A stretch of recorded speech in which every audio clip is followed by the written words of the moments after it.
Welcome to Market Peeker. Today, we're diving into one of the hottest trends in crypto, DeFi, or decentralized finance. What is it, and why is everyone talking about it? Let's break it down. DeFi is a financial system built on blockchain technology, aiming to replace traditional banks and institutions. Instead of relying on intermediaries, DeFi uses smart contracts to facilitate transactions directly between users.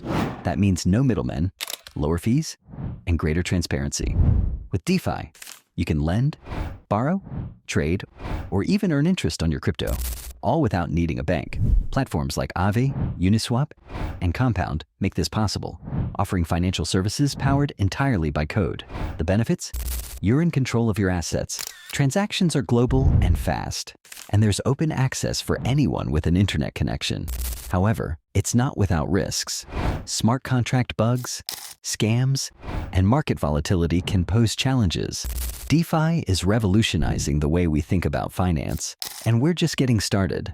What's your take on DeFi?